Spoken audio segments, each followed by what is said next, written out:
송영훈의 가정음악 설 특집으로 마련한 클래식 초대석의 첫 주인공 모셔볼까요? 피아니스트 윤홍천 씨 나오셨습니다. 안녕하세요. 네, 안녕하세요. 네, 새해 복 많이 받으세요. 새해 복 많이 받으세요. 네, 이 1월 내내 이 설 구정을 앞두고도 신년음악회, 그렇죠? 또 2월이 되니까 또다시 신년음악회. 아주 바쁘게 잘 지내고 계시죠?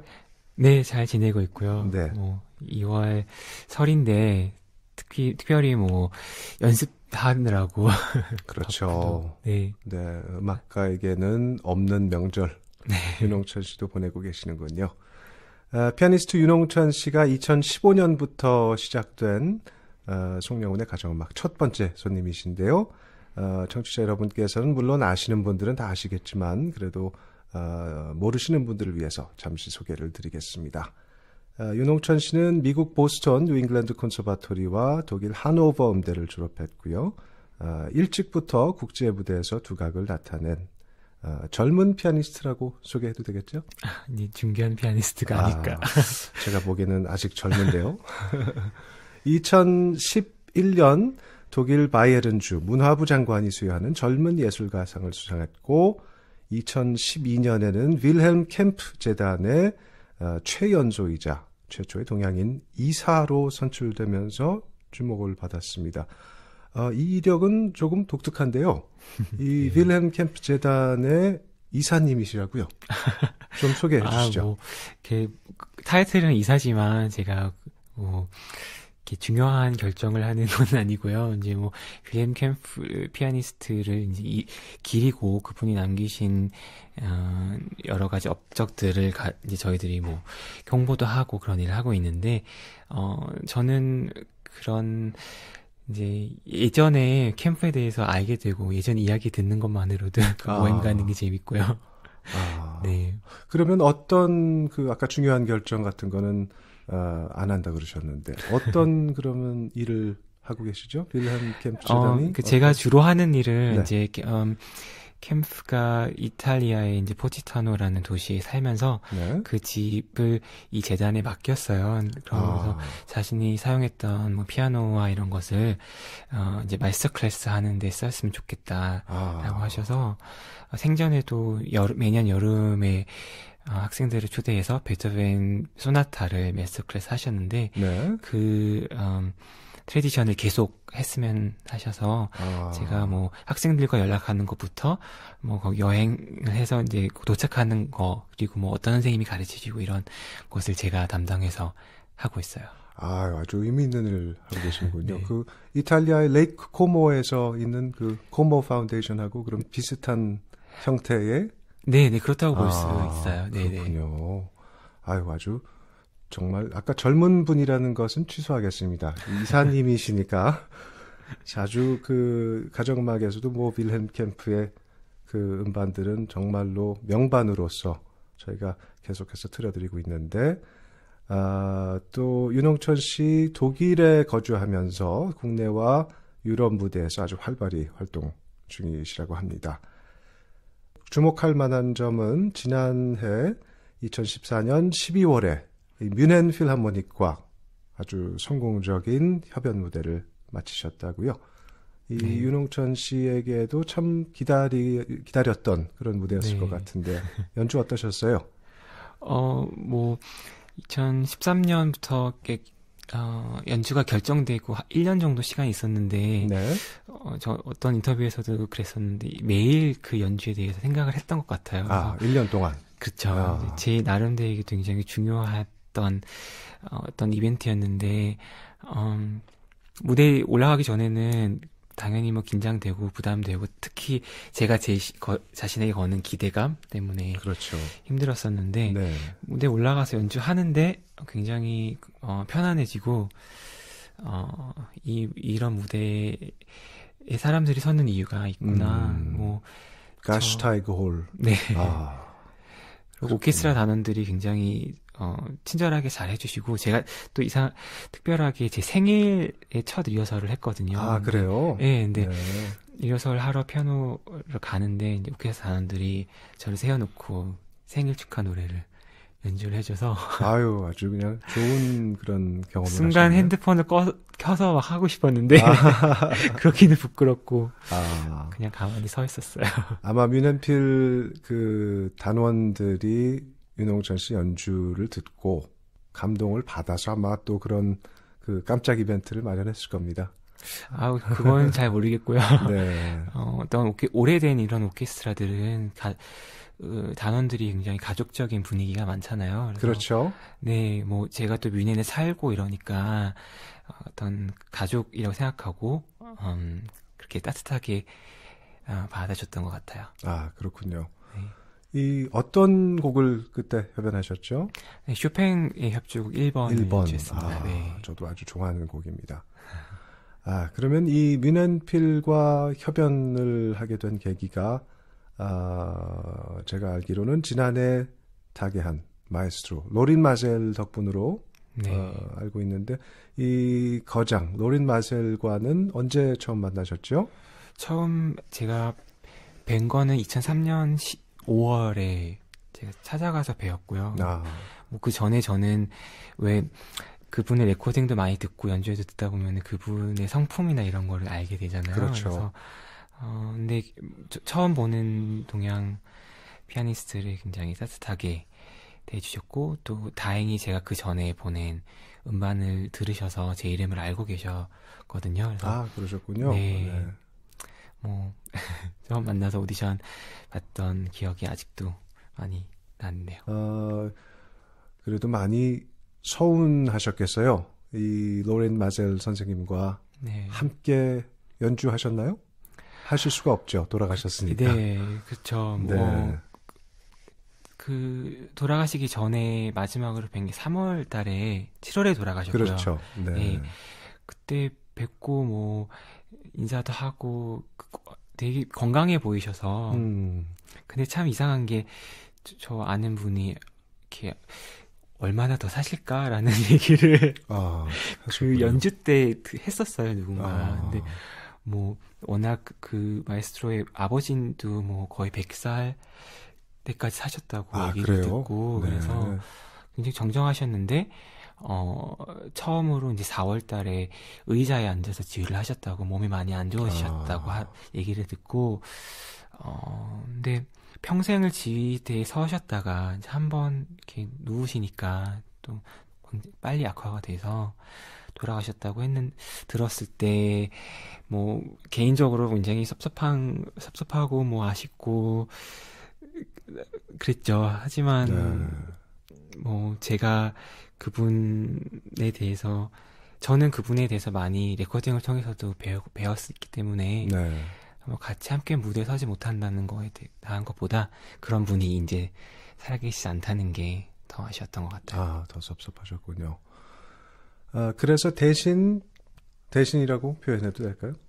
이 돌아가신 로린 마젤 거장 로린 마젤을 또 대신해서 핀란드 태생의 피에타리 인키넨 제 후배군요. 저와 같이 시벨리우스 아카데미에서 공부했던 피에타리 아주 잘 알죠. 네, 바이올린 했었고 아주 뛰어난 바이올리니스트이자 뭐 지금은 유럽을 종횡무진하는 젊은 거장으로서 또 이번에 그 체코 프라하 심포니 상임으로 또 영입이 되었다고 하는 소식 들었는데 피에타리 인키넨과의 만남은 어땠습니까? 뭐 핀란드 사람들이 좀 무뚝뚝하잖아요. 그래서 처음 봤는데도 뭐 인사 딱 하고 인상은 좋은데 말이 없고 리허설 하기 전에 뭐 잠깐 만난 거 외에는 뭐 이야기할 시간도 없었는데 굉장히 따뜻한 사람 같았고 또 뭐 항상 편하게 해주셨고 연주 끝나자마자 자기가 마음에 들었냐고 자기 반주가 이렇게 편안하냐고 항상 물어보셔서 시간이 갈수록 더 친해진 것 같아요. 그렇군요. 오늘 직접 만나고 윤홍천 씨와 윤홍천 씨의 연주 생활에 대해서 이야기 나누고 있습니다. 이 설 명절을 지금 보내시고 또 지금 다시 생업으로 돌아가신 분들도 있으시겠고 또 아직도 고향을 찾아가시는 분들도 계실 텐데요. 윤홍천 씨는 고향이 어디라고 소개를 하면 될까요? 글쎄요, 뭐, 태어나서 중학교 2학년 때까지는 서울에 있었고, 뭐, 제가 제일, 어눌하게 한국말을 하지만, 그래도 가장 잘하는 말이 한국말이고. 네. 중학교 2학년 때까지. 네. 그러면 2학년 때 바로 미국으로 가셨군요. 고등학교를 다녔고요. 네. 저는 미국에 갔을 때는 네. 기억에 남는데, 제가 기숙사에 밤에 도착을 해서 그 다음 아침에 딱 깼는데 제 창문에 뒤가 숲이었고 제 그 다람쥐가 창문 앞에 이렇게 앉아 있더라고요. 그래서 천국이구나. 약간 예원 다니면서 이렇게 한국은 좀 비교되는 게 많잖아요. 네. 뭐 실기시험 때 막 열심히 해야 되고 공부도 잘해야 되고 그랬는데 약간 더 마음 편하게 연습을 더 할 수 있고 음악에 집중할 수 있을 것 같아서 약간 그때만큼 막 순수한 마음으로 열심히 했을 때가 있었을까 싶고요. 네. 그래서 사실은 한국의 부모님 생각은 가끔 했지만 한국이 그립거나 그러진 않았어요. 근데 제가 이제 30이 넘고 요즘 들어서 오히려 한국에 더 자주 오는데도 불구하고 이런 생일 때는 그냥 저 혼자 있어도 상관없는데 네. 어떤 명절 때는 특히 고향 생각이 나는 것 같아요. 근데 독일 저 이제 저를 표현할 때 네. 이제 바일하이마트라는 말을 쓰는데 그게 이제 선택한 고향이 뮌헨이다라고 그분들이 저를 표현을 하세요. 그래서 뮌헨에 산지 오래되기도 했지만 그 음악가에게 뭐 고향은 음악이 아닐까. 음악을 하고 있는 곳이 고향이 아닐까. 아주 멋있는 말을 하셨어요. 음악가에게는 고향이 음악이죠. 이 윤홍천 씨 중학교 2학년 때 미국으로 바로 유학 갔다고 그러셨는데 저도 딱 중학교 2학년 올라가자마자 미국으로 갔는데 공통점이 있네요. 이 윤홍천 씨와 이 설 명절에 대해서 좀 이야기를 나눠보고 싶은데요. 아무래도 이 유학 시절에 이 명절을 가족과 함께 보냈던 명절을 보낼 수 없었던 그런 시간이 많았을 것 같아요. 뭐 특히 미국에 있을 때는 그때는 땡스기빙이라는 명절이 굉장히 큰 추수감사죠. 네, 추수감사죠. 네. 그때는 이제 기숙사가 문을 닫았어요. 그래서 이제 밖에 나와야 되는데 뭐 고등학생인데 저 혼자 그러니까 다 상점도 닫고 하기 때문에 혼자 있을 때가 많았는데 그때 생각도 나고 뭐 하노버 독일에 와서는 이제 유학생들끼리 뭐 추석에는 송편도 약간 지어 먹고 조금 쓸쓸한 그런 환경인데요. 근데 얼마 전에는 제가 설날에 혼자 있는데 그냥 집에 있다가 갑자기 예전 생각이 나가지고 떡을 이렇게 불려서 떡국을 했어요. 그래서 지단도 묻혀서 썰어서 넣고 요리를 잘하시는군요. 뭐 그렇게 약간 음식일이 아무래도 멀리 있다 보니까 생각이 많이 나고 예전에 뭐 큰 집에 놀러 갔을 때 이렇게 뭐 윷놀이하고 뭐 그랬던 생각이 많이 나죠. 네, 그러시군요. 피아니스트 윤홍천 씨 오늘 초대석 모셔서 말씀 나누고 있습니다. 오늘 윤홍천 씨께서 특별히 피아노 라이브 연주를 해주실 텐데요. 한 곡 여기서 들어보고 또 더 이야기 나눠보도록 하겠습니다. 윤홍천 씨께서 어떤 음악을 연주하실지 직접 소개해 주시겠어요?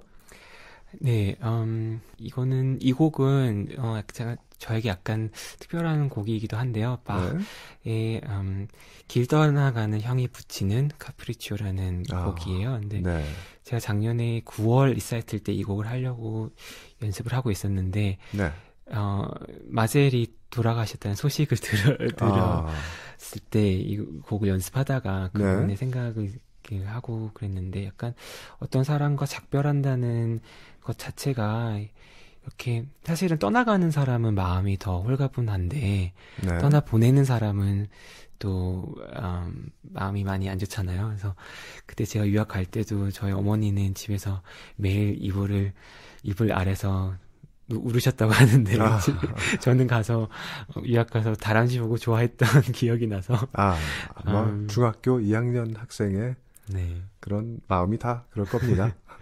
그래서 제가 올해 3월 말에 하는 독주회 때도 네. 오프닝 곡을 이 곡으로 정했어요. 아, 그렇군요. 올 3월 며칠이죠? 3월 28일에 3월 28일에 예술전당 IBK홀에서 하는데요. 그러시군요. 이 곡이 6개 짧은 곡으로 구성이 되어 있는데 네. 그 중에서 이제 각 곡이 부제가 있어요. 근데 첫 번째 곡은 떠나가는 형에게 가지 말라고 이렇게 만류를 하는 곡이고 두 번째 곡은 이제 우리가 떨어진 것에 대한 두려움, 그 거리에 대한 두려움에 대해서 얘기를 하고 세 번째 곡은 이제 라멘토 오페라에 나오는 이제 슬픈 마음을 표현하는 라멘토로 되어 있는데요. 네. 이렇게 1, 2, 3번 연주하도록 하겠습니다. 네, 그러면 3월 28일 예술의 전당 IBK홀에서 열리는 윤홍천 씨의 피아노 리사이틀에서 미리 오늘 라이브로 가정음악에서 라이브로 쳐주실 곡은 바흐의 길 떠나는 형을 위한 카프리치오소 바하 작품번호 992번 가운데 아까 소개해 주셨던 대로 제1곡, 2곡, 3곡 형 야코백에 보내는 바흐의 형 야코백에 보내는 작별의 음악 선물 윤홍천의 피아노 연주로 듣겠습니다.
바흐의 길 떠나는 형을 위한 카프리치오 4작품 번호 992 가운데서 제1곡, 2곡, 3곡을 들려드렸습니다.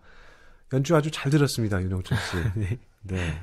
이 가족을 생각하면서 또 형이지만 이 사랑하는 사람을 생각하면서 작곡을 해서 그런지 그런 마음이 담겨 있어서 그런지 이 누구에게 이 헌정한다는 네. 그런 의미를 가득 담고 있다는 그런 생각을 했어요. 바흐의 곡이 보통 이런 부제가 없는데 네. 부제를 이렇게 썼다는 거는 또 그 사람의 개인적으로 굉장히 특별한 의미가 있다고 생각이 들어서 저는 정말 약간 이야기하듯이 대화하듯이 형이 떠나보내는 막 그 아쉬움과 그런 마음들 네. 담아서 연주하려고 노력하고 있어요. 아, 그러셨군요.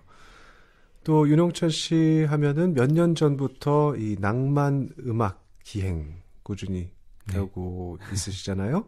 그래서 첫 번째 독주에서도 슈베르트 여행기라는 타이틀을 붙여서 연주를 하셨고 네.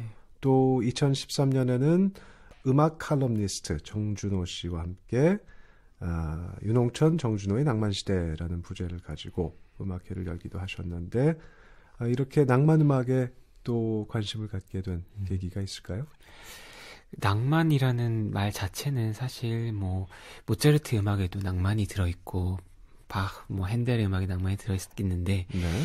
이제 이 낭만 이 가장 이 아름다운 그 아름답게 표출했던 시대가 이 낭만 시대가 아닐까 했는데 제가 제 자체가 약간 그런 낭만 시대 음악을 좋아하는 것 같아서 그렇게 했던 것 같고요. 네. 또 그 낭만 시대의 의미가 이렇게 음악으로 뿐이 아니라 역사적으로도 여러분들이 아시면 좋을 것 같아서 이제 정준호 선생님께 부탁을 해서 같이 공연을 했었고요. 아, 그러셨군요. 그래서 슈베르트 여행기에서는 슈베르트의 어떤 작품들을 연주하셨죠? 그때 제가 슈베르트 음반이 나온 지 얼마 안 됐었는데 음반에 수록됐던 곡들을 연주를 하고 네. 제가 살고 있는 유럽에 어떤 슈베르트가 살았던 그 비엔나의 모습을 사진으로 찍어서 보여드리면 더 좋지 않을까. 그리고 슈베르트의 음악을 들으시면서 같이 즐길 수 있는 공연을 했었어요. 아, 그러셨군요. 이 말씀하신 것처럼 또 이 슈베르트 정말로 이 파란만장한 음악가, 예술가의 인생을 살았던 사람인데 이 슈베르트의 삶도 이 여러 가지 면에서 봤을 때 이 방랑이라는 네. 그런 그 키워드와 잘 어울린다는 생각이 드는데 윤홍천 씨도 한번 여쭤보겠습니다. 슈베르트와 같은 그런 어려운 시절 누구나 겪는 그런 아티스트로서 겪는 그런 시기일 텐데요. 네. 그런 힘들었던 시절 또는 이 방황의 시기가 당연히 있으셨겠죠. 또 있으셨다면은 그것을 어떻게 음악과 함께 극복해 나갔는지 청취자들께서도 궁금해하실 것 같아요. 제가 독일에 가서 사실은 유학하면서 가장 독일 갔어 얼마 안 됐을 때 그냥 힘들었던 것 같은데 그때 슈베르트 음악이 많이 저에게 위로가 됐었어요.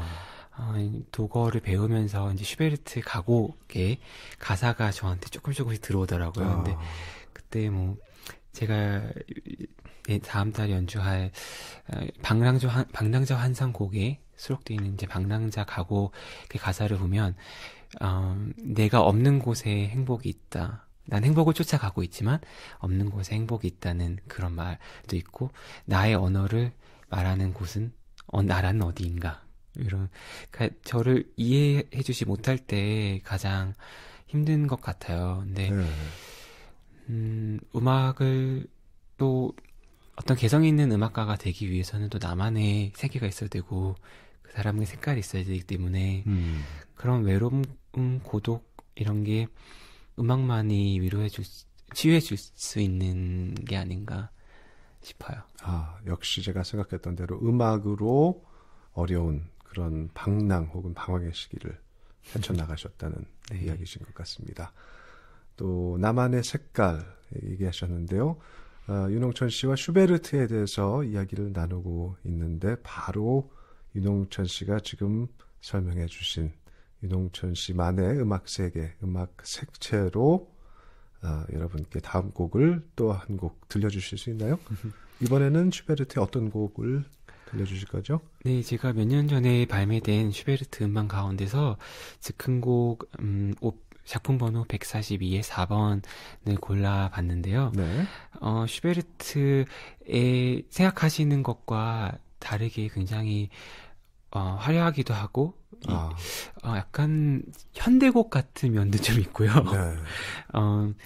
그러니까 악흥의 한때라는 곡도 있지만 그런 악흥의 이제 그 마음이 움직여서 네. 그 즉흥곡을 이렇게 순간에 쓴 것 같은 그런 곡이고 저는 이렇게 어떤 화성의 롤러코스터를 타고 있는 듯한 느낌을 들 정도로 굉장히 화성이 개성 있게 아무도 예측하지 못하게 변화무쌍하게 변하는 네. 그런 곡입니다. 그렇군요. 기대가 되는데요. 그럼 피아니스트 윤홍천 씨의 연주로 들어보겠습니다. 슈베르트의 즉흥곡 작품 142의 4번 F 마이너 들려드립니다.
설 연휴에 이어지는 토요일 아침에 보내드리는 송영훈의 가정음악. 오늘은 스페셜 게스트로 피아니스트 윤홍천 씨와 함께 음악과 윤홍천 씨의 삶에 대해서 잠시 이야기 나누고 있습니다. 누구나 자신의 인생에 중요한 영향을 미친 사람이 한두 명씩은 있게 마련인데요. 흔히 멘토라고도 할 수 있고 또 정신적 스승이라고도 할 수 있을 텐데 피아니스트 윤홍천 씨에게도 아까 로린 마젤 이야기하셨는데 또 로린 마젤 이외에도 윤홍천 씨에게 이 음악적인 멘토가 되셨던 분이 혹시 계신가요? 제가 좋은 선생님들한테 많이 배웠는데 네. 아직까지 생각이 나는 분은 이제 미국에 계셔서 공부했던 변화경 선생님이세요. 아, 보스턴에. 네. 네. 선생님은 자식이 없으셔서 그럴 수도 있지만 이게 굉장히 제자들에게 많이 사랑을 주셨는데 특히 제가 막내였거든요. 아, 그러셨군요. 네. 선생님 따라서 박물관 가서 미술 작품도 구경하고 영화도 같이 보고 뭐 그랬던 기억이 많이 나서 약간 어떤 꽃을 이런 꽃이 예쁘다라고 막 가르쳐 주신 게 아니라 그 꽃을 직접 꺾어서 저에게 이렇게 보여주셨군요. 어떤 냄새가 나는지 향기가 나는지 이렇게 저에게 보여주셨던 그런 특별한 분이셨던 것 같아요.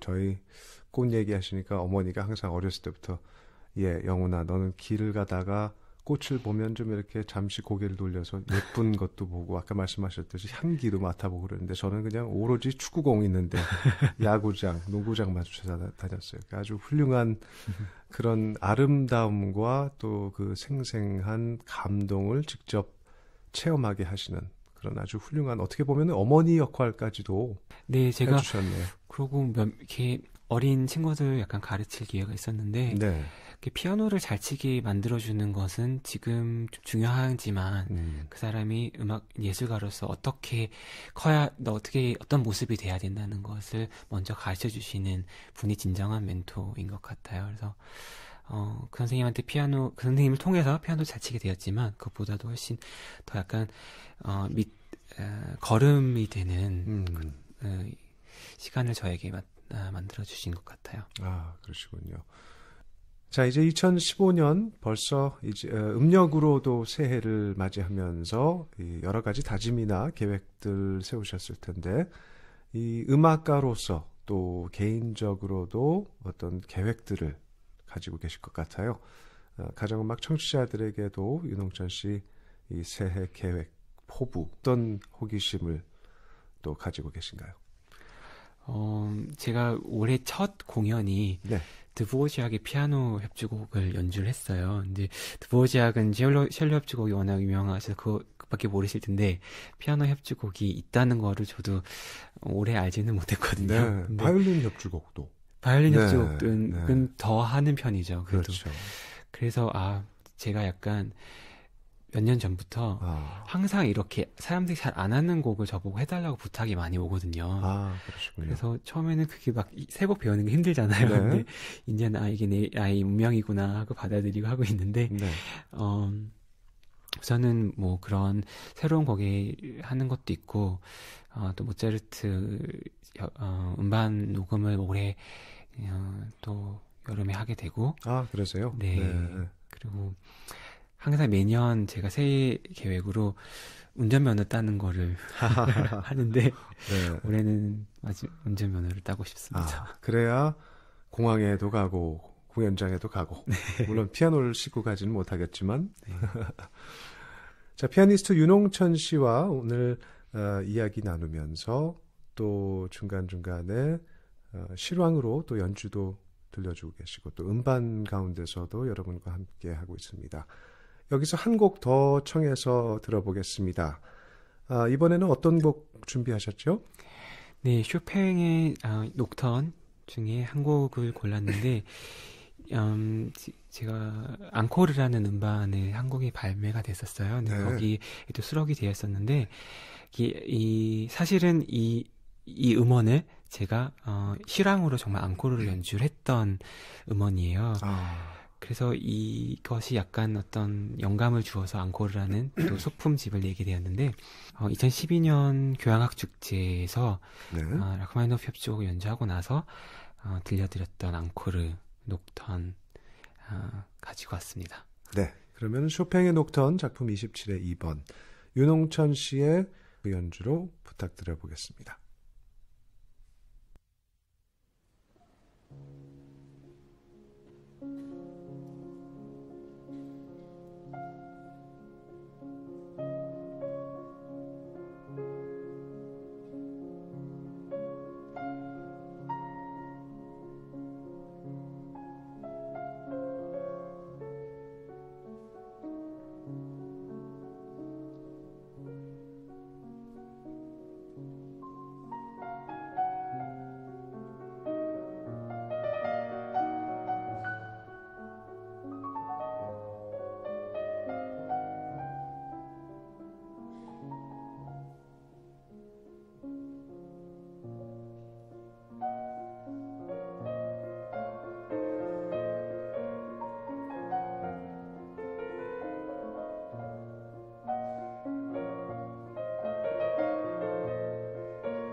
네, 쇼팽의 녹턴 작품 27의 2번 윤홍천 씨의 실황 음반으로 여러분과 함께 했습니다. 오늘 송영훈의 가정음악 게스트로 모시고 있는 피아니스트 윤홍천 씨와 이야기 나누고 있습니다. 윤홍천 씨 새해 계획 가운데 또 중요한 이벤트가 바로 3월에 있을 독주회겠죠? 네. 이 3월 28일 예술의 전당 IBK 챔버홀에서 윤홍천 씨 피아노 독주회가 예정되어 있는데요. 이번 무대는 아까도 잠시 소개해 주셨습니다마는 어떤 컨셉으로 어떤 모습을 어떤 음악적인 그림을 그려주실지 간단한 소개를 좀 부탁드리겠습니다. 어떤 스토리가 약간 있어요. 네. 아까 연주해드렸던 바흐의 작품 형을 떠나보내는 그 떠나보내는 사람의 마음으로 시작을 해서 모차르트가 어머니가 돌아가시고 나서 작곡했던 소나타 8번 네. 을 연주하고 또 어떤 우리가 여행을 떠났을 때 보게 되는 어떤 자연의 모습들을 이제 묘사하고 싶어서 네.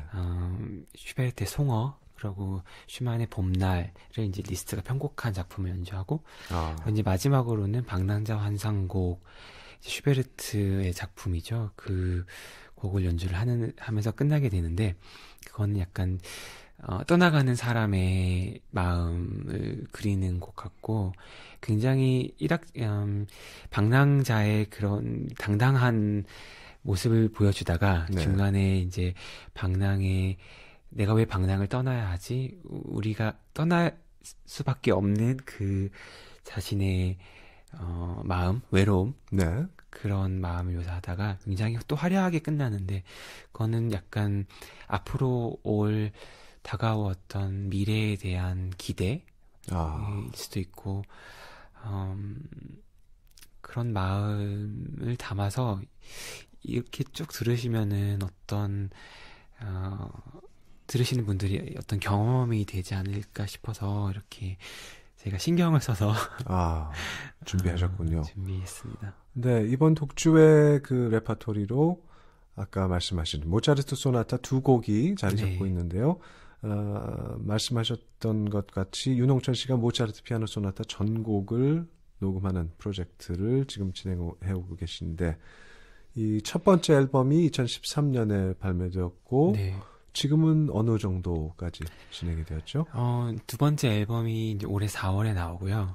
그렇군요. 네, 세 번째 음반도 올해 6월에 녹음을 해서 12월에 발매될 예정이에요.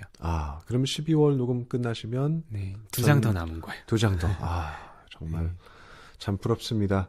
이 모차르트가 첼로 협주곡 한 개라도 썼으면 참 얼마나 좋았을까. 매번 첼리스트로서 참 피아니스트를 부러워하는 순간이 바로 이런 순간입니다. 부럽습니다. 부러워하셔도 될 것 같습니다. 네.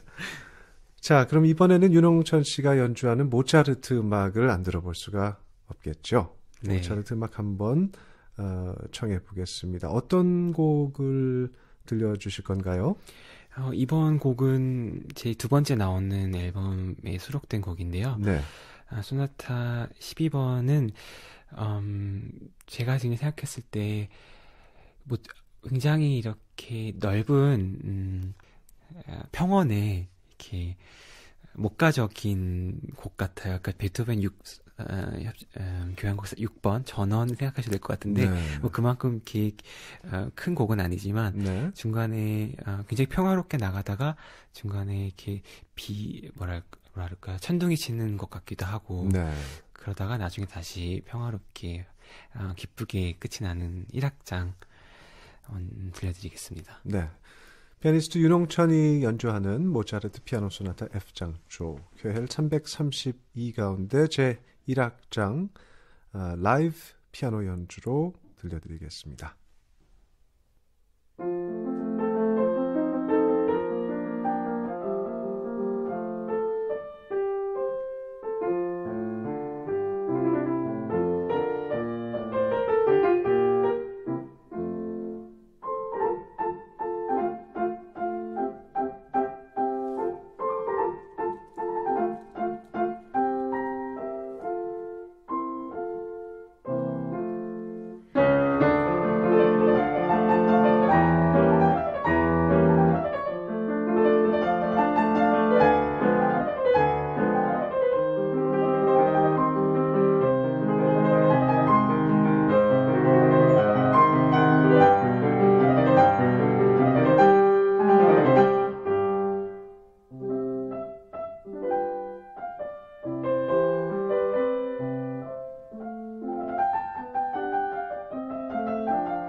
윤홍천 씨 아주 연주 잘 들었습니다. 아까 그 모차르트의 피아노 소나타 12번 F장 쪽 QL 332 가운데 1악장 알레그로 윤홍천 씨의 라이브 연주로 들으셨습니다. 이 연주 전에 아까 윤홍천 씨께서 설명해 주셨던 것처럼 이 자연 풍경이 그려졌고요. 이 잔잔한 자연의 모습이 폭풍이 휘몰아친 모습으로 바뀌었다가 다시 고요함을 찾은 그런 음악. 또 이렇게 연주로 직접 들으니까 더 그 풍경이 와닿는 그런 느낌이었습니다. 고맙습니다. 이 설 명절을 맞아서 클래식 초대석으로 함께한 토요일. 오늘 피아니스트 윤홍천 씨와 함께하고 있는데요. 이 최근 들어서 윤홍천 씨께서는 어떤 관심을 갖고 있는 그런 새로운 레퍼토리가 있을까요? 레퍼토리보다도 제가 새로 도전하고 있는 게 네. 원전 악기 연주예요. 아, 그렇군요. 네. 이제 포르테 피아노를 제가 재작년하고 작년 한번 연주할 기회가 있었는데 이제 모차르트를 연주하다 보니까 이제 그렇죠. 그때 시대에는 지금 같은 큰 피아노가 없었죠, 네. 당연히. 그래서 호기심 때문에 그 피아노를 조금 제가 배웠어요. 근데 치기도 굉장히 편하고 제가 배우는 게 많아서 네. 포르테 피아노를 가지고 제가 연주를 몇 번 더 하고 싶다는 얘기를 이제 하면서 네. 그래서 그러니까 올해 겨울에 녹음을 하게 되었어요. 아, 그래서 그러세요? 네. 솔로 음반은 아니고요. 네. 클라리넷과 비올라와 함께 트리오로 연주 하는 녹음을 하게 되어서 그러면 그 비올라하고 클라리넷 네. 또 이 원전 악기를 사용해서 같이. 비올라는 그쵸 활 그때 그 시절 때 그리고 클라리넷도 예전 악기로 네. 그렇군요. 또 새로운 모습을 보여주실 것 같은데요. 그러면 피아노는 어떤 그 악기를 직접 공수를 하셨나요? 포르테 피아노. 제가 운이 좋게도 네. 이제 그 예전 시대 때 만들었던 그대로 카피를 한 네. 복원을 한 악기를 네.